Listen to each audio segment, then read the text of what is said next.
Oi, gente, oi, irmãos, tudo bem?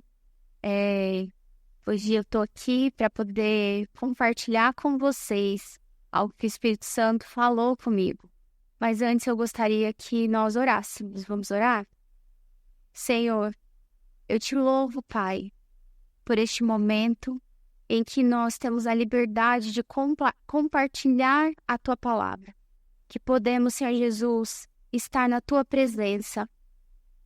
Espírito Santo, que essa palavra possa ir de encontro aos corações e trazer transformação, e trazer libertação, e trazer renovo. Espírito Santo, eu clamo por isso neste momento, por corações abertos, por ouvidos espirituais abertos para ouvir a Tua voz. Em nome de Jesus. Amém. Amém. Nós estamos nesse momento em que é gravado esse vídeo, nós estamos na igreja falando bastante sobre jejum. E eu queria compartilhar algo como se fosse uma continuação disso. Na verdade, é uma palavra muito pessoal que o Espírito Santo ministrou ao meu coração há muitos anos atrás, em que eu vivia um tempo muito difícil.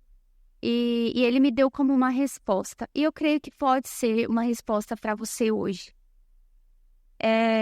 Mas eu gostaria de começar falando sobre Paulo.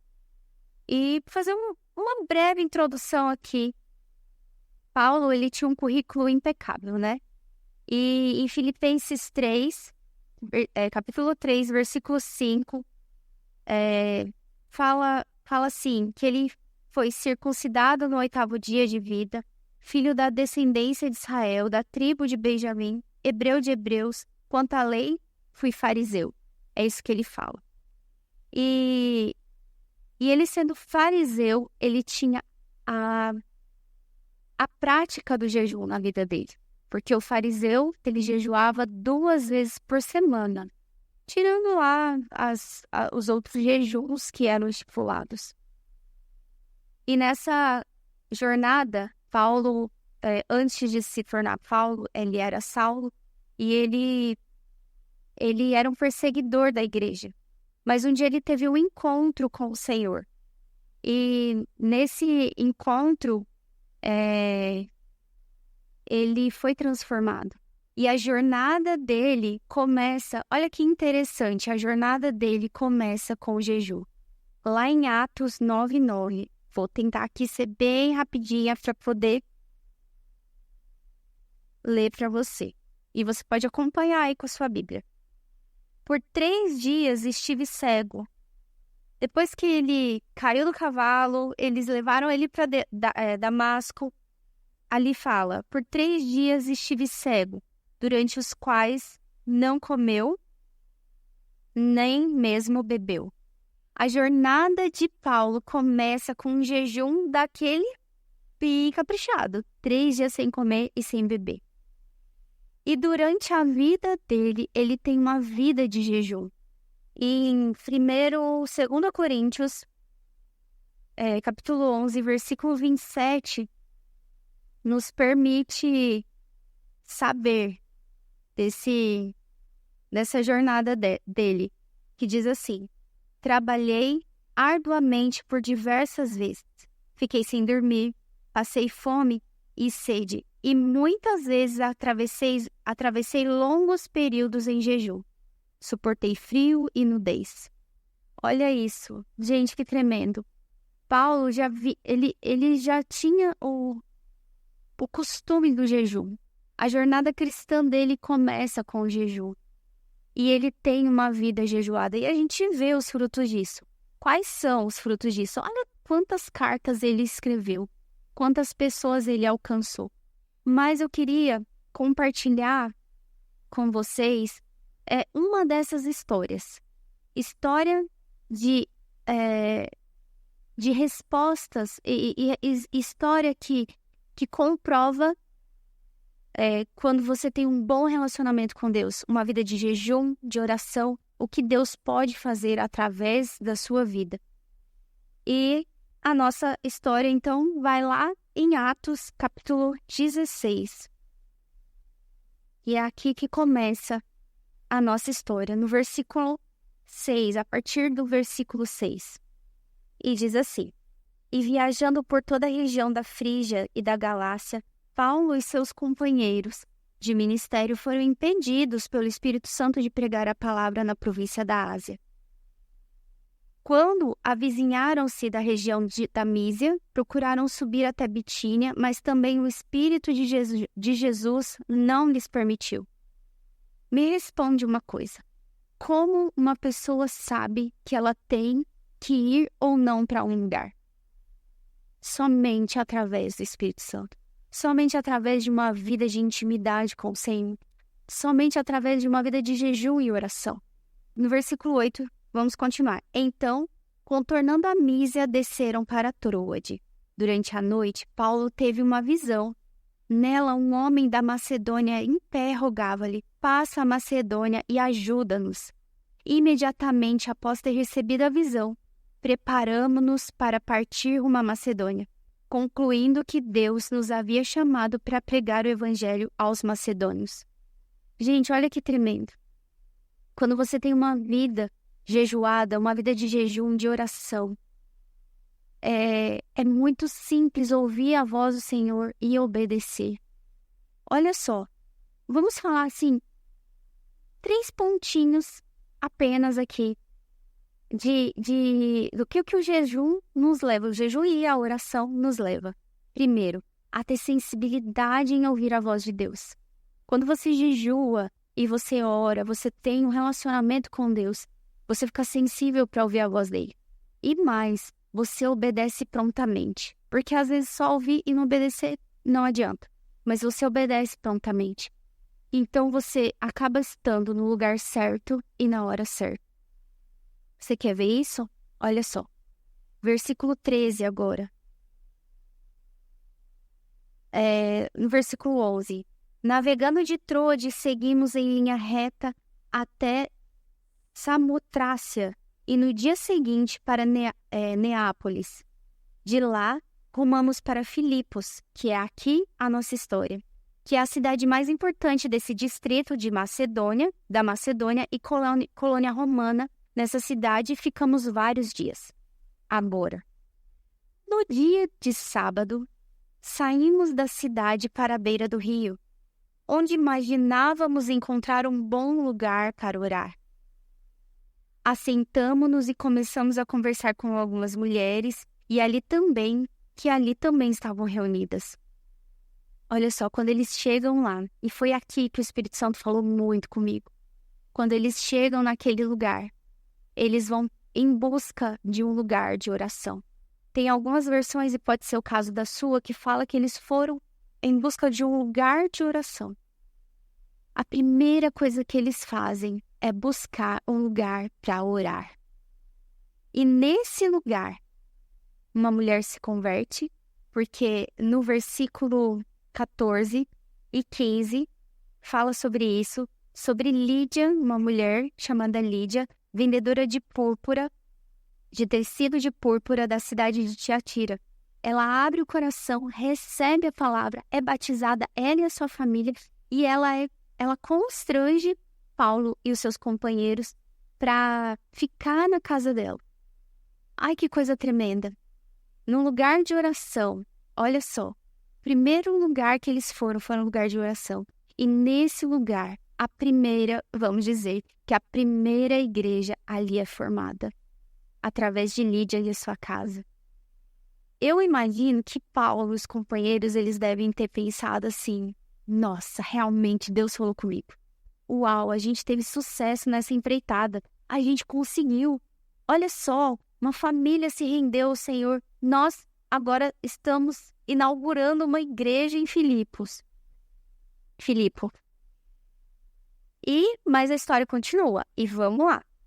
No versículo 16, do próprio capítulo 16, diz assim: E aconteceu que indo nós para o lugar de oração, então eles continuavam a ir para esse lugar de oração. Olha o segredo aí, ir para o lugar de oração. Nos saiu ao encontro uma jovem escrava que estava tomada por um espírito que a usava para prognosticar eventos futuros. Dessa forma, ela arrecadava muito dinheiro para os seus senhores por meio de adivinhações. Seguindo a Paulo e a nós, vinha essa moça gritando diante de todos: "Estes homens são servos do Deus Altíssimo e vos anunciam o caminho da salvação." E ela insistiu em agir assim por vários dias. Finalmente, Paulo irritou-se com aquela atitude e, dirigindo-se ao espírito, o repreendeu, exclamando: "Ordeno a ti, em nome de Jesus Cristo, retira-te dela." E ele, naquele mesmo instante, saiu. Então Paulo estava ali, ele e os companheiros indo novamente para o lugar de oração dia após dia. Olha o segredo, gente. E ali estava uma mulher, possessa de um espírito maligno, tomada de um espírito maligno. Engraçado que eu fiquei pensando, mas por que Paulo se irritou? Né? Por que ele se irritou?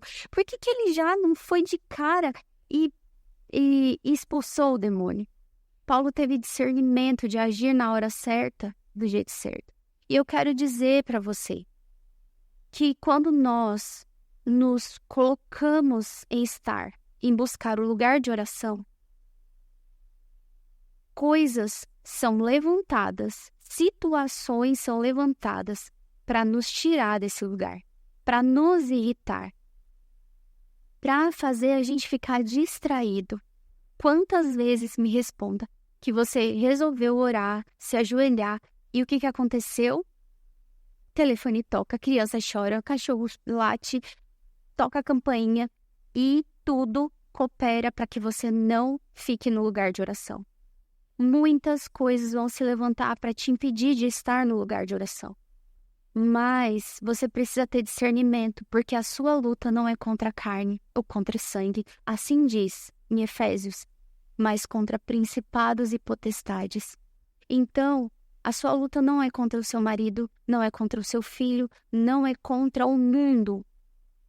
A sua luta é espiritual. Então, tenha discernimento para repreender a pessoa certa.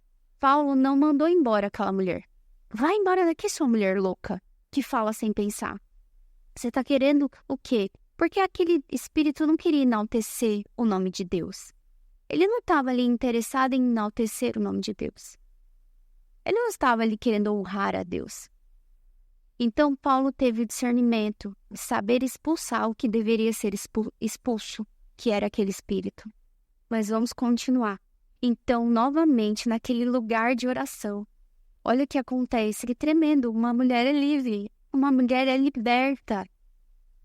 Mas também acontece algo interessante, porque eles acham, na primeira vez que eles foram ao lugar de oração, eles acharam repouso na casa de Lídia. E agora eles acham repouso novamente, mas agora é na prisão. Vamos lá, no versículo 19.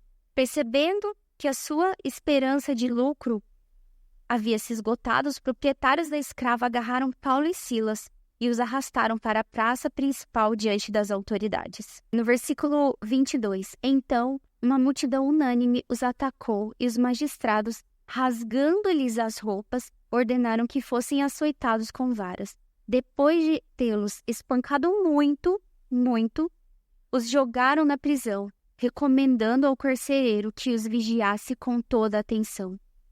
Havendo recebido tais ordens expressas, ele os lançou no cárcere interior e lhes prendeu os pés no tronco. Mas Paulo e Silas, eles acham um novo lar, agora é a prisão. E assim, eu fico pensando, se fosse eu e você, eles foram usados para libertação de uma mulher, eles ouviram o Espírito Santo através de um sonho, falando para que eles fossem até a Macedônia. E de repente eles foram caluniados, eles foram açoitados, eles foram humilhados, eles foram lançados na prisão, eles foram amarrados. Eles estavam numa situação deplorável. No mínimo, eu e você, nós pensaríamos assim, não foi Deus. Tem pecado no meio, não foi Deus. Aonde eu não escutei a voz de Deus, Deus não falou conosco. Isso tudo é uma mentira. Isso não é justo. Olha quanta humilhação que eu estou vivendo. Olha quanto sofrimento eu estou vivendo. Para tudo isso, sendo que eu vivo uma vida de oração, de jejum, de adoração. Essa foi a realidade dos homens que jejuavam, oravam e ouviam e obedeciam à voz de Deus. Mas é uma história muito intrigante. E eu fico pensando como nós reagiríamos. Mas interessante no versículo 25, que eu acho que é a chave, e foi aqui que o Espírito Santo ministrou tanto ao meu coração. No versículo 25 fala que assim, por volta da meia-noite, Paulo e Silas estavam orando e entoando hinos de louvor a Deus, enquanto os demais presos os ouviam. No meio da angústia, da dor, do choro, da vergonha, da humilhação, da injustiça, do sofrimento, Paulo e Silas, eles fizeram da prisão um lugar de adoração e oração. Eu me emociono, porque foi aqui que o Senhor falou comigo. Enquanto eu estava num lugar tão complicado, de muitas crises de ansiedade, de tantas coisas, e eu falava, Deus, qual é o remédio? O Senhor falou, faz desse lugar um lugar de adoração e oração. Eles tinham todos os motivos para questionar e reclamar e murmurar contra Deus. Eles foram injustiçados, sendo que eles ouviram a voz de Deus para estar naquele lugar. Como assim? Não fazia sentido. Mas o que eles fizeram? Eles abriram a boca para adorar. Eles abriram a boca para orar. Ah, meu irmão. Ah, meu irmão. O que você faria nesse lugar? O que você tem feito nesse lugar que você está?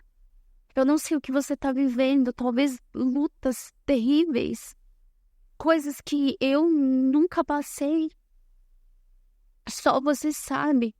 Mas Paulo e Silas estavam com as roupas rasgadas, as costas feridas, e eles estavam presos no escuro, com os pés e as mãos prendidas, presos. Eles estavam naquela situação, mas eles fizeram daquele lugar um lugar de oração. E eu convido você a fazer dessa situação um lugar de oração e adoração ao Senhor. E eu perguntei para algumas pessoas, assim, o que vocês cantariam? Se você estivesse nessa situação que Paulo se encontrava, o que você cantaria? E foi assim, as respostas foram muito legais, né? A mais fofinha foi a da Débora, da minha filha de 10 anos. Que eu falei pra ela, filha, se você estivesse presa nessa situação, o que você cantaria? Ela falou, eu cantaria, não tenho medo do escuro, não tenho medo de trovão.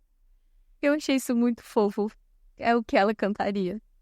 Mas eu perguntei pra minha mãe o que ela cantaria. E a resposta dela foi tão interessante, porque ela falou assim, filha, a gente só sabe se a gente vai cantar quando a gente tá na situação. Então, assim, a gente só sabe a reação que a gente vai estar quando a gente tá diante da situação. E ela falou que naquela primeira onda do Covid, ela teve aquele Covid, foi muito forte. A minha mãe ficou muito ruim.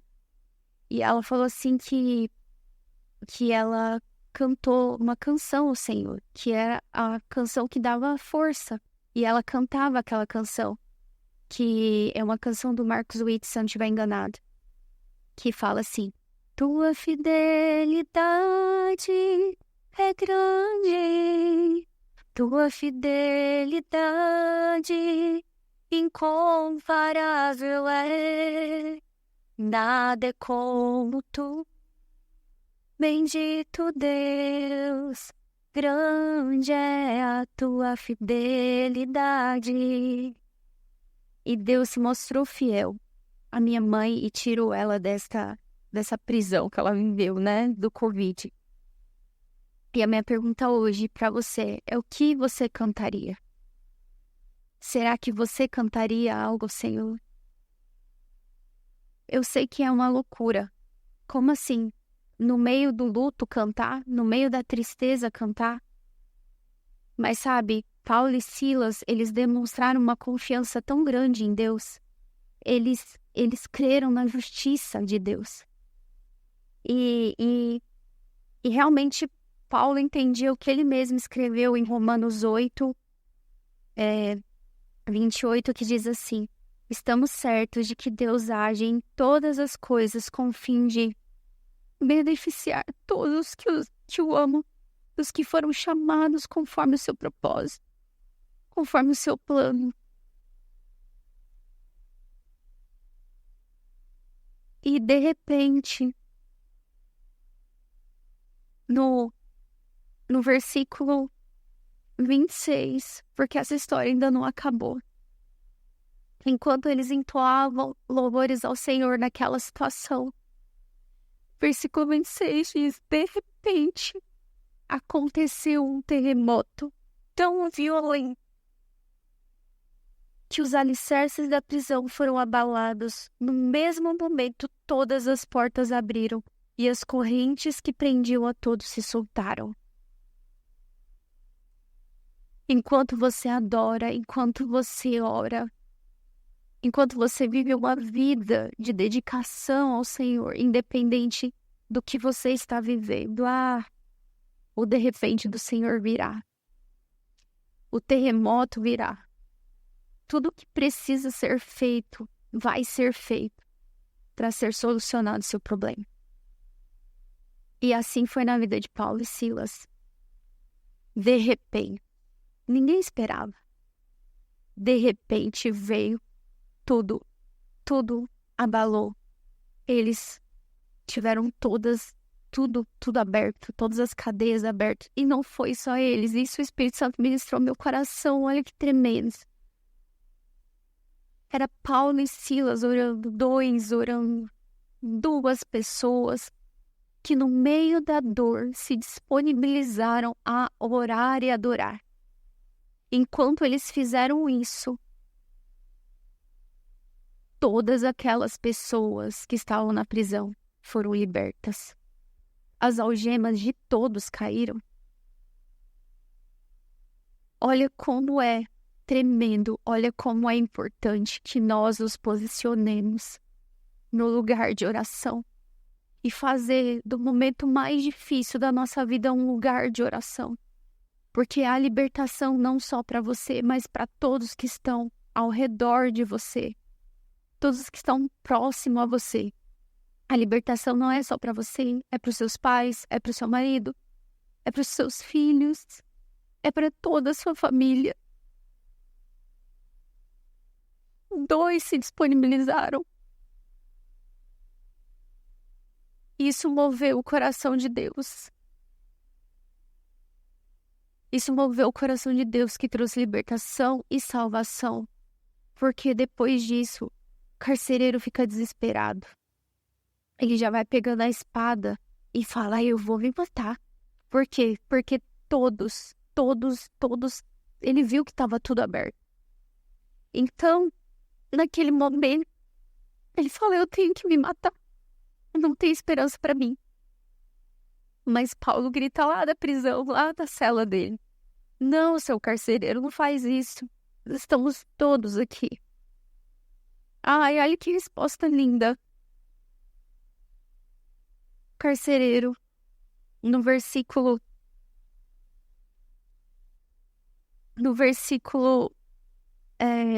30. Em seguida, conduzindo-os para fora, rogou-lhes: senhores, o que preciso fazer para ser salvo? E a resposta de Paulo, gente, olha só, ele estava ferido, ele foi humilhado, mas ele não pensou nele naquele momento. Ele prontamente afirmou: crê no Senhor Jesus e assim será salvo tu e a tua casa. E depois disso, o carcereiro leva ele para casa dele. E olha só que coisa linda. Naquela mesma hora, versículo 33 da noite, tomando-as consigo, lavou-lhe as feridas, os ferimentos, e logo foi batizado ele e todas as pessoas de sua casa. Eu sei que no momento de dor, enquanto a gente está ferido, é difícil ajudar os outros. Mas se disponibilize. Às vezes é nessa fase que você acha que você não serve para nada, porque você está no fundo do poço. O Senhor vai te usar e vai levantar pessoas para curar, lavar as suas feridas. Mas faça desse lugar um lugar de oração e adoração. E ali, novamente, mais uma vez, uma igreja é estabelecida. Mais uma vez, a igreja em Filipos. Nesse momento, nós temos a conversão do carcereiro, toda a sua família. Eles tiveram as feridas limpas e eles acharam um novo abrigo. Nós sabemos que o Espírito Santo, ele está nos movendo a um lugar de jejum, oração e adoração. Nós podemos ir até esse lugar, um lugar de oração. Mas às vezes a gente se sente tão impossibilitado de ir, de estar. Faça desse lugar que você está um lugar de oração. Faça dessa situação um lugar de adoração ao Senhor. Levante um altar a Ele. Os momentos difíceis, eles são perfeitos. Os momentos difíceis, eles são perfeitos, sabe? Para produzir em nós um aroma suave ao Senhor. Eles são perfeitos para se tornarem um lugar de adoração e oração genuína ao Senhor. Não tem oração e adoração mais genuína do que quando a gente está nesse lugar. Então, eu convido você, nesse momento, nessa hora, eu não sei que horário do dia é esse que você está escutando isso, mas eu convido você a se ajoelhar nesse momento, em meio à sua dor nesse momento, e levantar um altar de adoração ao Senhor, porque Ele é digno. Eu fico imaginando o que Paulo e Silas estavam cantando. Será que eles estavam cantando santo, glória, exaltada ao Senhor? O que eles oravam? Será que eles oravam pela salvação daquelas pessoas que bateu neles? Ore pela salvação da pessoa que te feriu. Ore pela salvação daqueles que constrangeram você. O Senhor está aí com você. Então, nesse momento, levante um clamor a Ele. E eu sei que Ele trará um de repente dele, onde tudo chacoalhará. E Ele vai fazer tudo novo na sua vida. O de repente do Senhor chegou na minha vida 6 anos depois. Quase 6 anos depois dele me dar esse remédio. Eu cantei muitas canções a Ele. E eu convido você, levante um altar de adoração, cante canções a Ele. Se levante em oração. E eu sei que Ele vai transformar a sua vida. E Ele vai trazer libertação não só para você, mas para todos que estão próximos a você. Amém. Eu quero orar com você. Vamos orar? Senhor, neste momento, Pai, eu clamo a Ti por cada um que está nos acompanhando, está agora de joelhos. Às vezes é o coração que está ajoelhado diante de Ti. Rendido a Ti neste momento, eu clamo que o Senhor aumente a fé dos meus irmãos, para eles continuarem a caminhada, para eles não desistirem, Senhor. Espírito Santo, por mais que as feridas sejam profundas, às vezes o diagnóstico é terrível. Senhor, eu sei, Pai, que o Senhor está com eles. E eu sei que o Senhor pode, Senhor, neste momento, ajudá-los a fazer desta situação um lugar de oração e adoração. Move-os, Pai. Move os meus irmãos, Senhor Jesus, a fazer, Pai, deste lugar um lugar de oração e adoração a Ti. Espírito Santo, aumenta a fé de cada um, na medida. Espírito Santo de Deus, eu te louvo, porque o Senhor fará infinitas coisas. Senhor Jesus, eu creio, Pai, que o Senhor estará criando oportunidades. E eu sei, Senhor Jesus, que a resposta virá no tempo oportuno. O de repente do Senhor acontecerá. Eu creio nisso, Espírito Santo, e nós clamamos por isso neste momento. Ó Espírito Santo, nos ajude, Pai, a olhar para Ti, a não culpá-lo, a não achar que o Senhor não falou conosco. Espírito Santo, nós cremos que o Senhor fortalecerá as nossas vidas a continuar, a prosseguir, em nome de Jesus. Amém. Amém. Deus abençoe sua vida.